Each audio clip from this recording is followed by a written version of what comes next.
Okay. Good afternoon, everyone. I'm Dr. Yun Lu. Thank you for joining the weekly educational talks on Thursdays at 3 p.m. The talks are organized by Kappa HC, Chinese American Parent Association of Howard County. And this event is sponsored by COED, Howard County Community Organizations Active in Disaster. So today, Mr. Gary Clark will present automobile service and maintenance.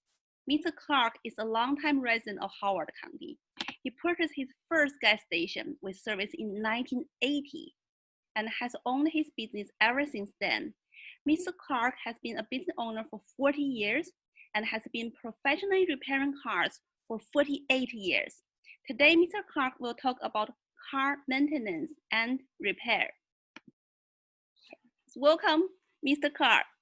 I will put you on the spotlight video. Okay. All right. Wow. That was a great introduction. And I hope everybody on this podcast, whatever, has voted for her for school board, because she goes the extra mile. And if you live in your district or your parents, make sure they vote for her for school board. She's amazing, amazing woman. So anyway, I want to talk today about some car maintenance. And there's things that is good to know, just being an everyday driver. Sometimes cars will stop on the side of the road, or you go out after you've been in the grocery store or something and it won't start. A lot of times it's just a simple fuse. So every car should, comes with an owner's manual, and it tells you a lot about the car. When I always go to the index and find what I'm looking for, like fuses or oil, like checking the oil. So let's pretend your car doesn't start. You just came out of the drugstore. So I would go here to fuses, and obviously you don't have a test tool like we have to just test them. So if you go to the fuse section over here, as I get there, it tells you every fuse, the number of the fuse, the amperage, and what it runs on the car. So if you were having a fuel issue, fuse number 50 is a 30 amp fuse on this vehicle, and that runs the fuel pump. So you go over to here, there's a diagram of your fuse box. This fuse box is the fuse box that's under the hood of the car. And you find number fuse 50, you can pull it out and look at it and see if it's burnt in the middle. If it's burnt in the middle, you usually have some spare fuses that you can plug in, and the car will probably start for you. Tire maintenance, how to check your oil, how to check your transmission. The motor oil, it'll have two lines, and in between's fine. When it gets down to the bottom line, typically motor oil, that's 1 quart low. So you get out a quart. Transmission fluid, it's the same thing, but it's a pint when you're dealing with transmission fluid. And that's pretty standard over all cars, no matter who manufactured them. Of course, a lot of cars now do not have a dipstick. They do not have a dipstick for the engine oil, and they do not have a dipstick for the transmission fluid. So you rely on the computers to tell you when they're low. You have to put the car in the air to check the transmission fluid, and there's really no way to check the engine oil other than the electronic level sends that signal. Tire pressure, tires are kind of funny. The radial tires, and I'm old enough, I remember the bias ply before radial tires came out. The tire pressures on the label of the car or in the owner's manual is set by the manufacturer to give you a soft, cushy ride and make the car feel good, whatever. But if you look at the sidewall of the tire, it'll have a maximum pressure on it. Some tires per passenger cars will take up to 51 pounds. So the difference between the car manufacturer's recommendation and the maximum pressure on the sidewall of the tire can sometimes be 40% tire life. They also get, the higher the pressure, they get better fuel mileage. They have 51-pound tires, believe it or not, for little Hondas. And if you blow them up to 51 pounds, they get like all kinds of gas, but you never stop at a gas station again. But tire life and handling, when the tires are softer, the car rides softer. But you know, when you go in it through turns, the sidewall gives and it's kind of cushy. Whereas if you blow them up, the car will track better through turns and stuff. So I always use maximum tire pressure on the sidewall of tire on my cars, and I set most of my customers' cars at maximum tire pressure on the sidewall of the tire.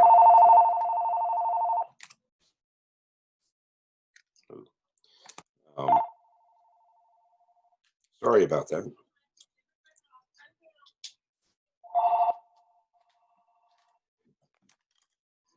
So anyway, oh,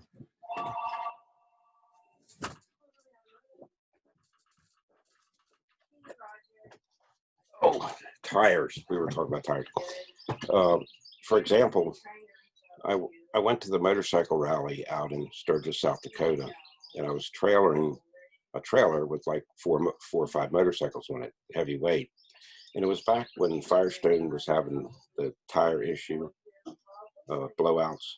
So I kind of thought it was hokey, but I talked to a car or tire expert, and he said they're running the tires too low pressure. Radial tires, the lower the pressure, the hotter the tire runs. So he said, you won't have any problem. He says, overinflated, 10 pounds over the maximum pressure. And I did. And I drove out there and back, and I had absolutely no problem whatsoever with the tires. But kind of remember that lower tire pressure, the car burns more gas. It really doesn't handle as good. It does ride smooth and soft. More tire pressure, better gas mileage, and better handling, and then the tires last a lot longer. Now, you guys were going to do a question and answer section? Yes. Well, they can type their question in the chat, or if you like to answer their questions in the middle of the talk, they can unmute themselves. So which format do you prefer, Gary?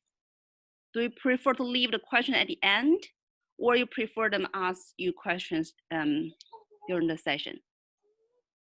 Yeah, they can ask questions anytime they would like. Okay, yeah. I would like them, yeah. Yeah, so if you have any questions, you can type your question in the chat, or you can unmute yourself and ask Gary directly. Because right now all of you are unmuted. Yeah. So either will be fine. Either type your question in the chat or unmute yourself and ask Gary. So the text will come across the screen? The text, yes, you will see it in the chat. Okay. Yeah. Or if you don't get distracted, I can read the question for you. Then you can answer. Either will be okay. Yeah. Okay. All right. So remember, if you buy a used car and it doesn't have an owner's manual in it, you can go online and there's a company that sells the original owner's manuals. And you can just order it online and they'll send it to you.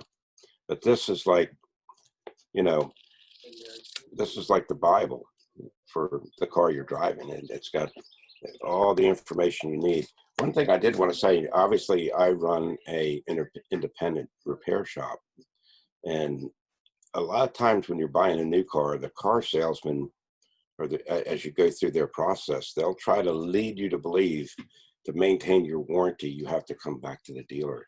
And that's not true. They cannot just come out and tell you that. They try to lead you to believe it. If they come out and just tell you that, that's against the law. They can't do that. But we do, at my shop, we do all the factory warranties and everything.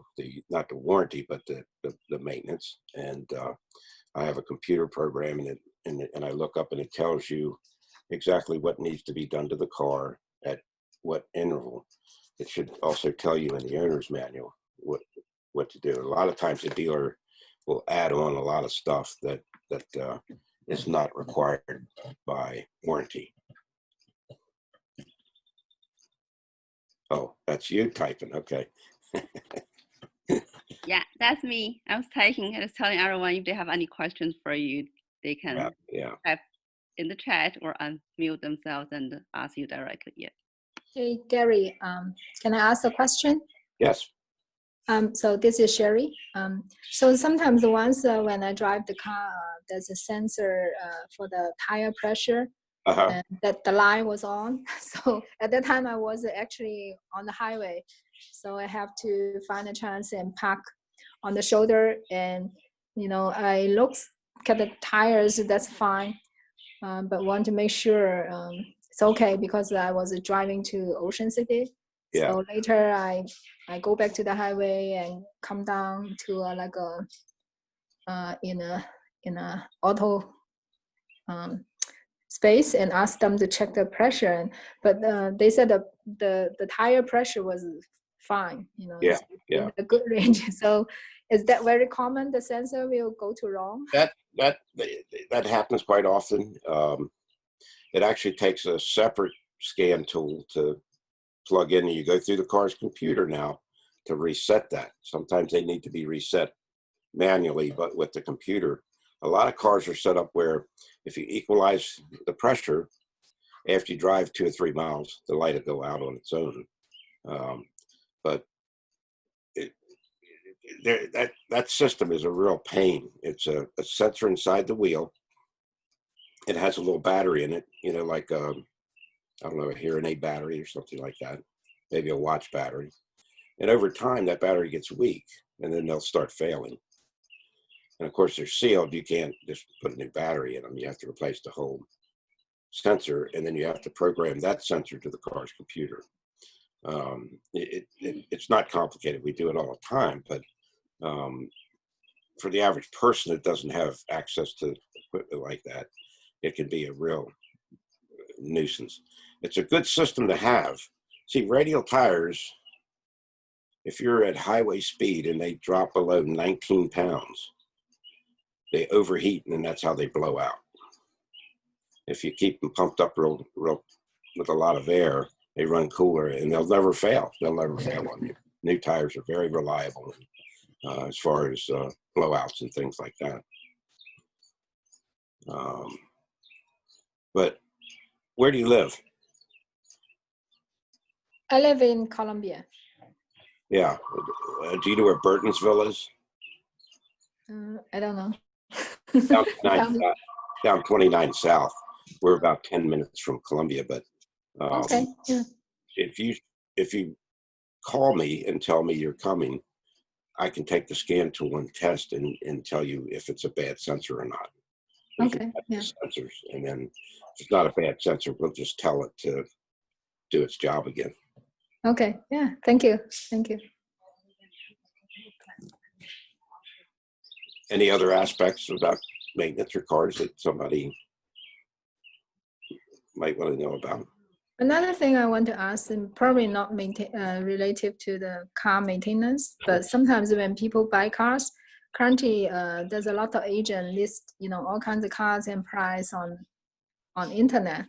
So how do people compare the price and quality and pick the right one? Do you have any idea? That's tough because I bought a new pickup truck. And okay. It was really funny because I was going to the Ford website and I was speccing it out, the color I wanted, the truck I wanted. And my old neighbor, when I lived down here in Montgomery County, came in and he was driving that truck, the exact truck, color, everything. And I'm like, what are you doing driving my truck? And he laughed. And I said, I've been speccing it. And I showed him where I was speccing it out. And he goes, oh man. So I ended up, we have trucks now. We have clone trucks. They're the same truck. So he bought his in Frederick, Maryland. And he paid $48,000 for the truck. $46,000, I'm sorry. So I bought the same truck from a salesman I know, and the Ford dealership in Wheaton. I bought the exact same truck for $38,000. And I never told him that because it would kill him. He saw it and he bought it by impulse. That's a truck he wanted, so he bought it. And he's happy with it. He was happy with the price because he paid for it. But I always shop these guys, you know. There are dealerships like the Fitzmalls. They're all over. Jack Fitzgerald owns 68 car dealerships. He's a friend of mine. I used to go over to his house when I was a kid and play with his kids. So I've known him forever. But you go in and the price is on the windshield of the car. So you know what you're going to pay for the car. And there's no haggling. And he sets his prices where he may not be the cheapest person, but by far he's not the most expensive. You know, you can always go there and get an incredible deal on a car. And if I was going to buy a car, a manufacturer that he sold, I would just go buy the car from them. In fact, I did. When gas went to $4 a gallon, I bought one of those Toyota Scion X-Box. Looks like a little toaster. It's because the gas mileage, the cars are so cheap, they were only like $17,000 new then. So I just bought one and drove it for a couple of years. And when gas prices came down, I traded it in. But I knew I was getting the best price. And if there's problems with the car, a lot of times, like Hyundai's, they have a long engine warranty. And sometimes the engines do fail within that period, where the dealers always try to get out of doing it under warranty. Because they make more money if it's COD. If the customer is paying for it, they make more money than the motor company pays them. So they always try to get out of the warranty. And I've had to actually call Jack, and he called the guy that owned the dealership and told him what was going on, and they ended up getting their engines replaced for free. They were very, very, very happy about that. So, and that's kind of why I use their system, is because I know if there's problems, if one of my customers have a problem, I can always go to him, and he straightens it out like that. So, you know, if here's $100 or $200 more on the car you're purchasing, it's well worth it.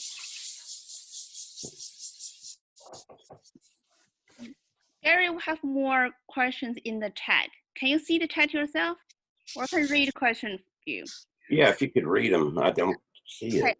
Do cars have circuit boards inside? Yes, many circuit boards. The instrument cluster you're looking at with your speedometer and your gauges and things like that, that's all electronic now, and everything runs through that instrument cluster.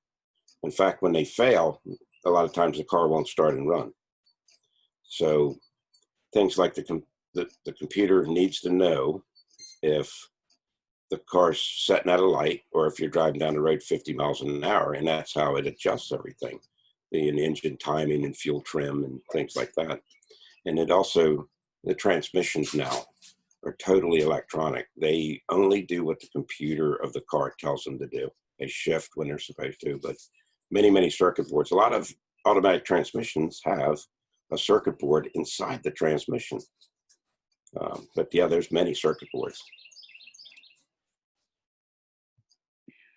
We have another question for you, Gary. Mm-hmm. Hi, Gary. Thank you for your time this afternoon. What tools or accessories should everyone keep in their car? Example, tire pressure gauge, air pump, etc. Also, what car maintenance skills should everyone know how to do? Check oil, change a tire, etc. Yeah, that's what I was saying. If you refer in here, in your owner's manual, it'll show you where the dipstick tube is to check your oil. And it'll tell you different things to periodically check. Of course, engine oil is very crucial. The new cars do not use as much oil as the old cars did back in the 70s and things like that. And they don't leak oil like the old cars used to. They're pretty much sealed off. But a tire pressure gauge is definitely good because, you know, we've talked about the importance of keeping your tires inflated, not only for safety, but for fuel mileage and longevity, you know, getting the tires to last longer. Can't think of anything. I know that they have these little jump boxes now that you can keep plugged into a port in your car. if your battery does get low, it actually has enough juice in the little boxes to start the car. Once you start the engine, the car actually runs on the alternator. You can take the battery out of the car and the car will still run. Battery's really only there to start the engine. And what car maintenance skills should everyone know how to do? Maintenance skills, like check oil or change a tire. Yeah, the oil changes, not many people do them at home anymore because there's always a problem getting rid of the old oil. You can't just dump it in the woods or down a drain or something. You have to take it and dispose of it properly. And so most people go to an oil change center or a shop like mine or a dealer to get their oil change. But it's good to know, again, how to check the oil. It's also good to familiarize yourself where your jack's at and how to use your jack. So in case you have to change a flat tire on the side of the road, you'll be able to do that. Important thing to remember when you're changing a tire, before you jack the car up, you want to break the lug nuts loose first. You don't want to be really torquing on it while the car's jacked up in the air. So you break those loose, you jack it up, take the tire off, put your spare on, just tighten them down, not that tight, and then when it's on the ground again, then you can tighten them. And another very important thing, these Space Saver spares, they will lose air over time just setting in the trunk. They get hot, cold, hot, cold. It can expand, contract. So every once in a while, it's a good idea to check the pressure in the spare tire. A lot of times when we're changing oil on a car and it's accessible to us, my guys will, if they open up the trunk and it's full of stuff, obviously they can't do anything, but it's accessible. They'll actually check that pressure just to make sure it's good. Our next question, Gary, is, do I need to replace the battery after it drains a few times? Ask me that again. Replace the battery. The question is, do I need to replace the battery after it drains a few times? The life of batteries vary. When I was doing my apprenticeship at the dealership, I've replaced batteries under warranty. They weren't even a year old and they had failed. And then I've had batteries that have lasted 10 years. When you start your car, if it sounds like it's a little sluggish turning over, just come to a shop like mine. I have a tester I can put on there, and then it'll tell me the condition of the battery. It'll also tell me if something might be within the car draining too much power from it while it's setting, because all these computers have memory. So even though you park your car in your driveway, there's still a drain on that battery at nighttime because they're all trying to maintain their memory. But you can't say just a certain time. A lot of people over the years, older people, it's like, this battery's 3 years old or this battery's 5 years old. I want it replaced. And, of course we do it for them, but I'm taking a perfectly good battery out of their car and putting a new one in. And, but if it gives them confidence in driving, and it's worth it. So our next question is, why do some cars need different gasoline to power the car? Diesel?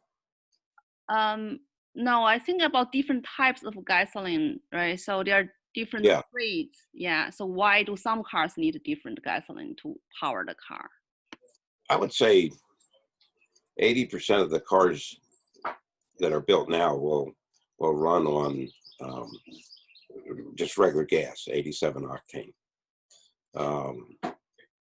The other cars that have, the engines have more compression, so they need a higher octane fuel. And the engineer I was talking about that ran Space here, for example, Mercedes, BMWs, and cars like that, when you open the gas door, or the owner's manual will say, use at least 91 octane. So you can't use mid-grade because that's 89 octane. So you have to use high test. In America, it's 93 octane. We have 93 octane here. But they can flash that computer to run on 91 octane and ship that car all over the world, and the car will work everywhere. So basically what he's doing when he performance chips these cars, BMW, he'll contact the engineers at BMW, he'll get a patch emailed to him, and then he flashes it into the computer. So what they've done is they've raised it to run on 93 octane. And that's why they get better performance and better fuel mileage. Some turbo cars, they can pick up 5 miles per gallon. And it's just amazing what you can do with changing the software in a car nowadays. It's incredible. I have another question. When should I do an AC tune-up or add more Freon? Well, I'm from the old school, of course. And I think if your air conditioning unit is working fine, leave it alone.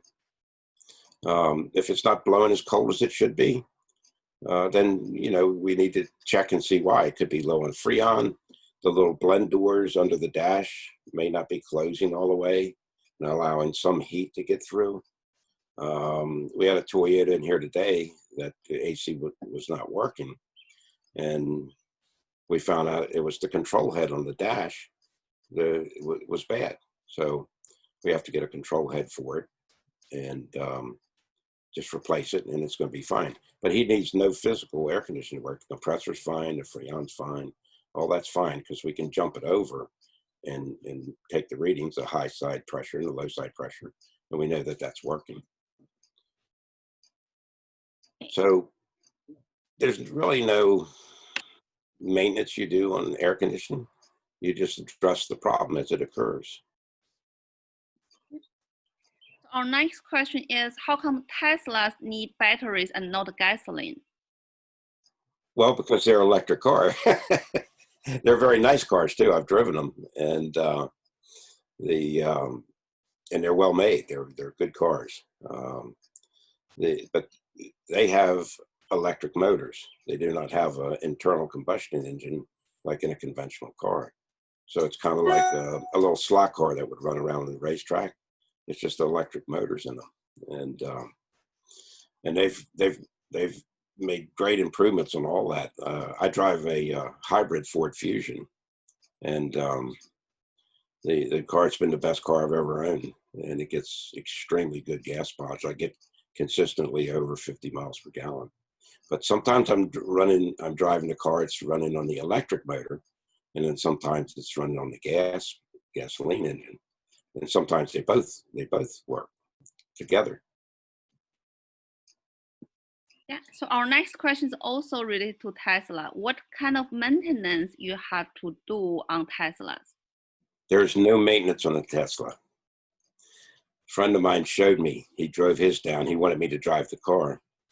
And he lifted the hood, which would be the hood on a conventional car, and there was a little cap. You unscrew it and you fill it with windshield washer fluid. That's it. I mean, you rotate your tires, you can check your brakes, but there's no oil changes, none of that. That's all gone. Okay, so basically you don't need to do regular maintenance, no oil change on Tesla. But No, okay. there's no oil. No. Yeah. So the next question is, what would you say would be a good economy beginner car for new driver? Well, I'm in love with my Fusion. I have 260,000 miles on it, and I've replaced one battery, the little battery in the trunk that runs the computers, one fuel injector, and the rear brake pads. That's it. Maintenance and I mean, I change my fluids all the time, and rotate my tires, and I replace the tires when they're worn out. But I still have the front brake pads on that car, the original brake pads. So that car's been, if all my customers drove those, I'd be out of business. That's how good that car's been. and they're solid. You know, the other thing is a new driver, sometimes you make mistakes and you're involved in an accident or something. You want a good solid car that you can take impact and things like that. It's a terrible way to say it, but it's kind of an important thing to keep in mind.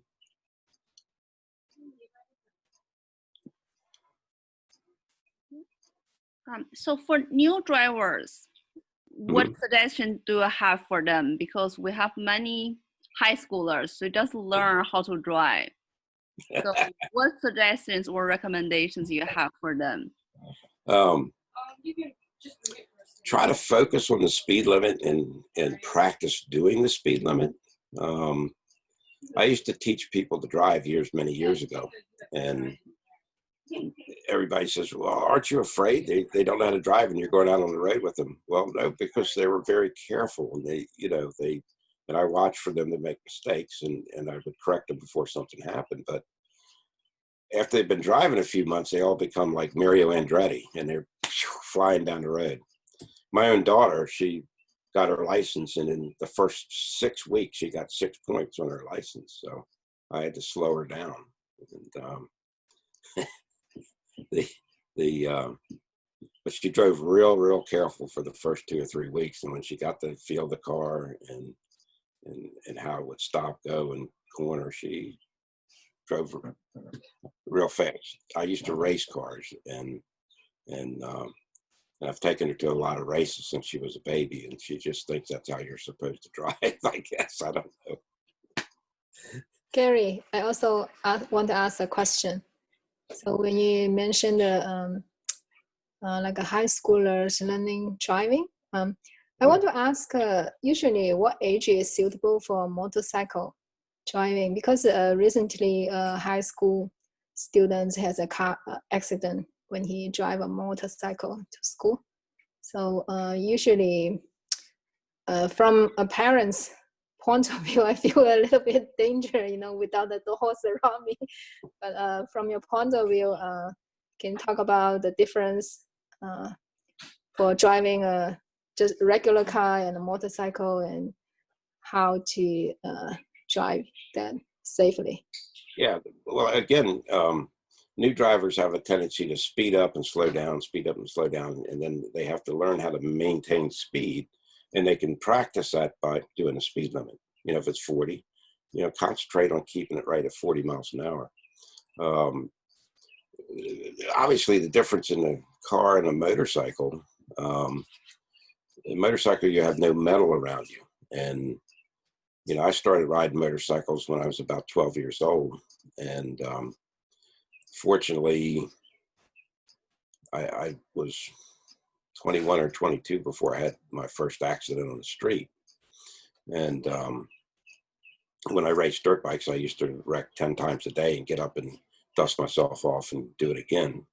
But riding a bike on the street, you have to remember to abide by the laws, and that's the speed limit, and stop, and come to a full stop, and use your turn signals. We used to be afraid. 90% of motorcycle accidents happen at intersections where somebody pulls out in front of the motorcycle. I made it a habit very early on that when a car was at an intersection, I would make eye contact with the driver. And all the years I've ridden motorcycles, I still ride. I've only had one person make eye contact with me and still pull out in front of me. So, and I did hit him, but I just didn't hit him hard enough to really hurt the motorcycle, hurt myself. But I got it slowed down quick enough to not do any damage. I would probably hurt his car a little bit, but so always looking at intersections. And you do that with cars, with an automobile as well, of course. But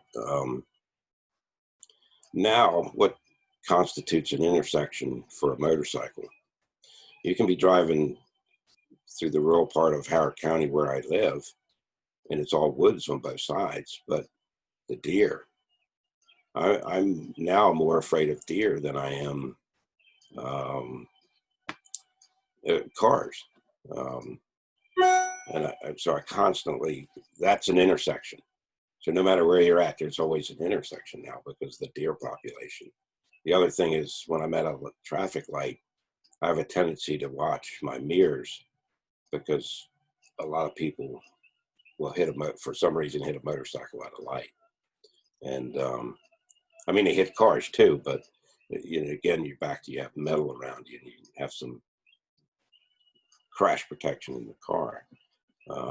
I wouldn't discourage a young person from riding a motorcycle, but you know, there are some people that probably shouldn't even have a driver's license for a car or a motorcycle. But you know, if it's a responsible young person and they are careful, you know, both vehicles are, you know, a lot of fun. But you guys remember when you got your license, that was like freedom. You know, you could get in the car and go, and the car still represents that to many people. Thank you, Gary. Our next question is, what is first aftermarket upgrade you would recommend when trying to model your car? Trying to do what to it? Aftermarket upgrade you would recommend when trying to model your car. Okay. Well, if you're looking for power, for example, I put a cold air intake on my truck, and I can't notice too much difference in the performance, but it did gain 1 mile per gallon fuel mileage, exactly a mile, and that's a good performance upgrade. You can change the exhaust so that it breathes better. That's also a performance upgrade. And like the guy with the computers here, he flashes his computers and gets, you know, all kinds of, you know, some of these BMWs come in here and they gain 200 horsepower just by a computer flash. And V8 Audis and stuff, it's incredible what they do with software. Software is probably your biggest gain for the money out of anything you can do. I mean, he flashes your computer and you drive out of here and it's like, you know, instant 70 or 100 horsepower, or, you know. But there's speed costs money. So how fast do you want to go? We have people come in here and they'll spend $20,000 on their car making improvements and suspensions and tires and wheels and shocks and intake manifolds and just, you know, one of my mechanics builds race cars, and it's amazing, you know, what speed you can get out of the car, but it all costs money though. Our next question is, if the gas is in the car for a long time, will it go bad? Yes and no, and that's a good question. For example, GM cars do not like to set because the alcohol mixed with the gas, as it sets, it separates. And if a GM car sets for a long time in the garage, when you try to drive it, it'll stall out, it'll miss, it won't run. So you have to get what they call stable or gas stabilizer and add that to the fuel tank if you know the car is going to be setting a long time. So yes, gas does go bad and it goes stale. The stabilizer additive will help prevent that. But a lot of cars are very sensitive to fresh fuel. The Porsche that I was telling you about set for a long time. So when we first got it running, that car smoked so bad. I mean, we had people thinking we had a fire going on here. But once the fresh fuel got through, it cleared up, it idled good, the mist was gone out of the engine, and it's running fine now, no smoking. It just, we had to get that old bad gas out of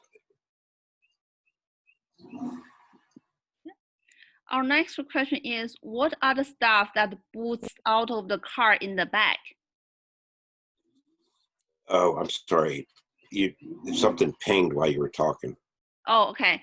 The question is, what are the stuff that boots out of the car in the back?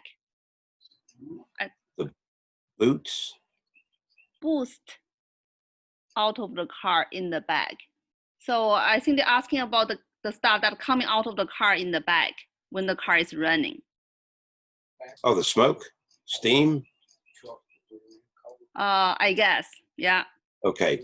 Lots of times what you're seeing is when you park your car, turn the engine off, as it cools down, the exhaust system in the muffler gets condensation in it. So when you start it in the morning and it starts warming up, well, it starts steaming, and you're seeing steam come out. You don't see, even if a car is burning oil nowadays, you don't see it because the catalytic converters burn it up before it comes out. So when you see liquid coming out of your tailpipe and steam, it's really kind of steam or smoke, unless you have a problem with the car. If the car has a let's say a bad fuel pressure regulator and it's dumping too much fuel in, then you'll see white smoke coming out of that because it's going through the system faster than it can burn it. But if the car's running really good, you're probably just seeing condensation.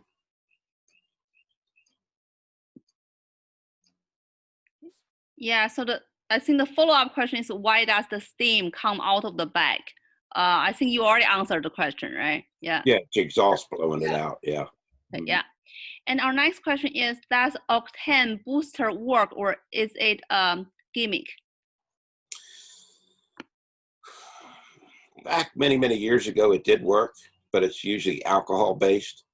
And the gasoline that we're buying at the pumps now is 15% alcohol. So you're not going to gain that much by using that octane booster. Actually, what will step them up a little bit is fingernail polish remover, acetone. If you fill the car up and put like 3 ounces of that in your tank, that will bring the octane up a little bit.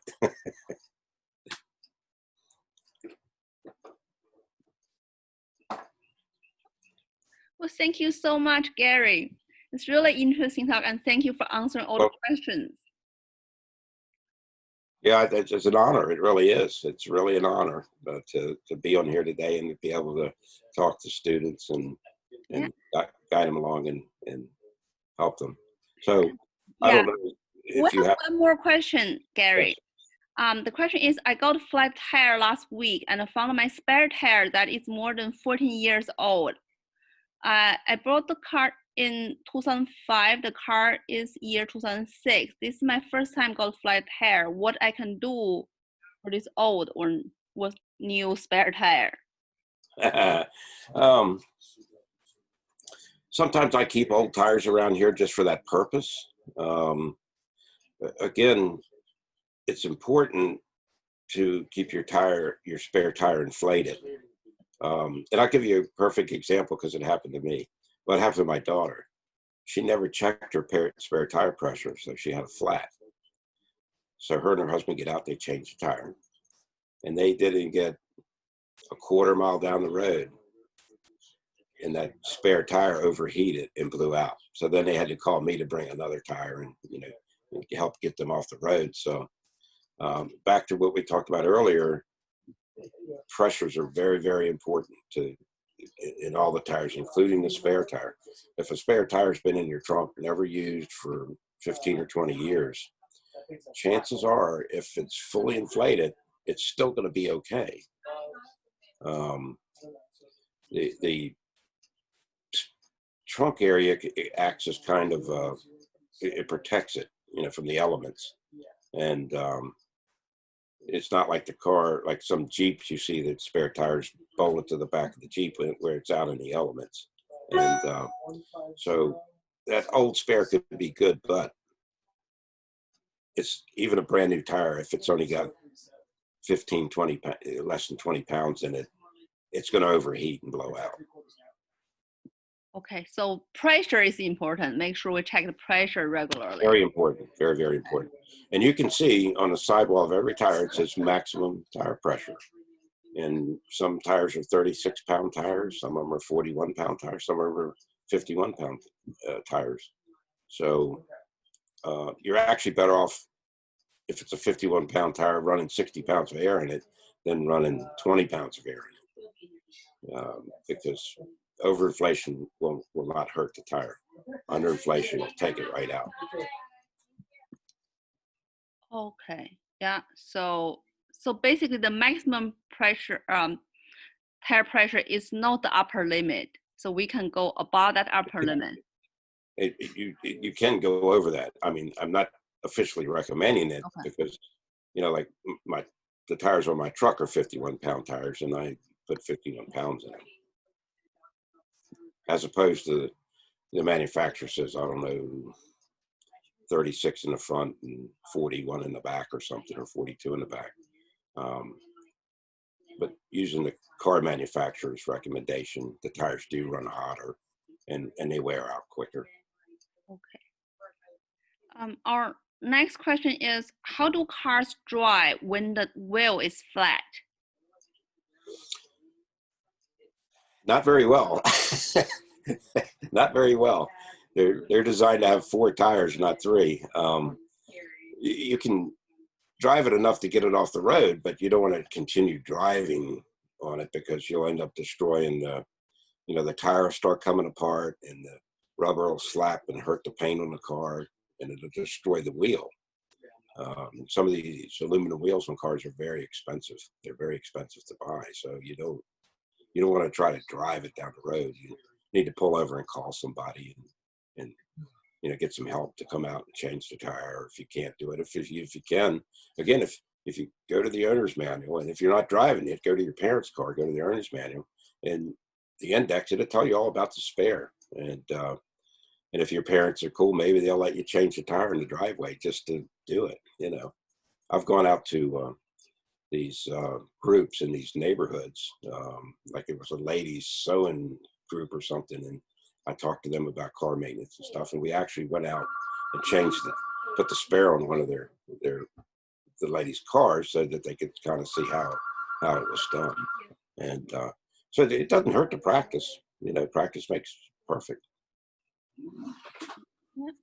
Oh, I remember one day when I drove on Highway 29, a car in front of me, I saw the tire fall off and rotated to the other lane. So what caused that to happen? So why the tire kind of fell off? Is that because of flat tire or something else? The tire came off? Uh-huh.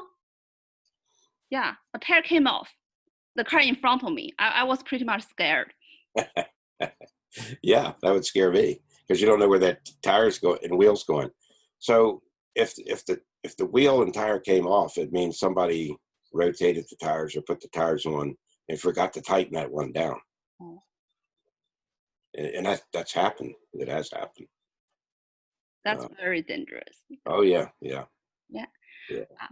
So our next question is, should you warm up your car in winter season? If so, how long do you warm up your car? I try to let it just sit there and idle for like 5 minutes or so. And there is all car manufacturers have a procedure, depending on the temperature, how long to let it warm up. Now, nobody ever does that. They start the car, they put it in gear, and they go. And by warming it up, though, you will lengthen probably the life of the components, like the transmission and the engine and things like that. It's better to drive on a warm engine than a cold engine. A lot of wear occurs when you first start the engine in the morning, because the oil's down in the oil pan, and it takes a certain amount of time to get the oil up to the top of the engine and lubricate everything. So it's important to it's kind of important to let warm the car up.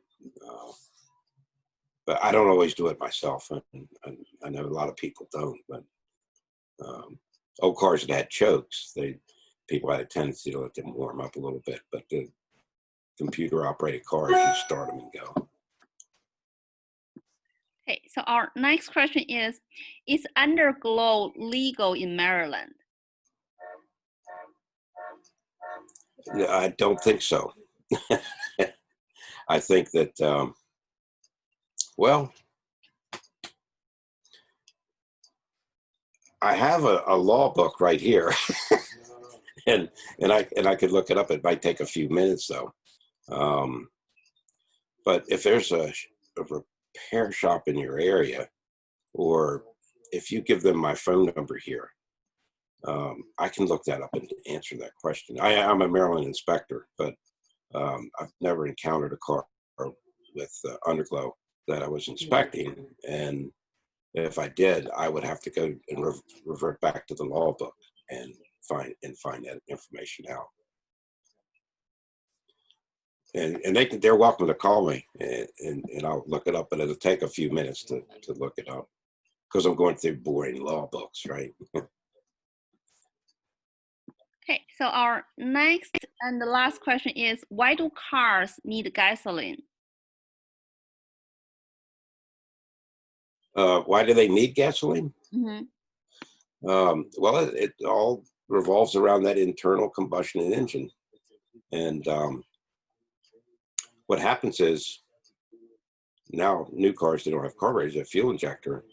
The gas sprays down into the cylinder, and the intake valve's open, and it's bringing air in. So you have gasoline and you have oxygen, and that's all you need for a fire or an explosion. So when the piston comes up, the spark plug sparks at just the right time, and it explodes and drives the piston back down. So the fuel's actually what makes the engine run. Pistons go up and down.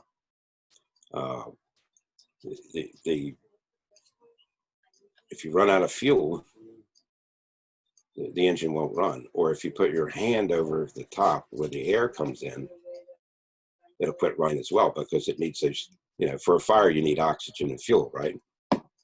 And that's what you're creating inside the internal combustion engine. Thank you so much, Gary, for answering all the questions. Yeah, no, anytime. Anytime. I've really enjoyed this. I really. Thank you. I think we'll find time to visit you. Yeah. Or if she I think has my contact numbers. Yeah. So I have Gary's contact number. I also have his Facebook page. So if you need to contact him, reach out to me. Yeah, actually, my business is Cloverly Automotive, and we have a Facebook page for that. And it has, you can push a button and it'll call or something. I don't know. So. Yeah. So that's Cloverly Automotive. So that is on 198, right? Yes. Mm-hmm. Yeah. So if you drive south along 29, and then you see it's on 198. So it's pretty close to Burtonsville. Yeah, we're 2 miles west of Burtonsville. So when you get off 29, you go west on 198, and we're 2 miles. On the left, there's an old 200-year-old grocery store. We're behind that grocery store. I didn't need to have storefront because I've been here for 40 years and everybody in the community knows me. So they know how to find me. Thank you so much. Thank you. Thank you, Gary. Okay. Bye-bye. Bye, everyone. Thank you, everyone. Bye. Thank you.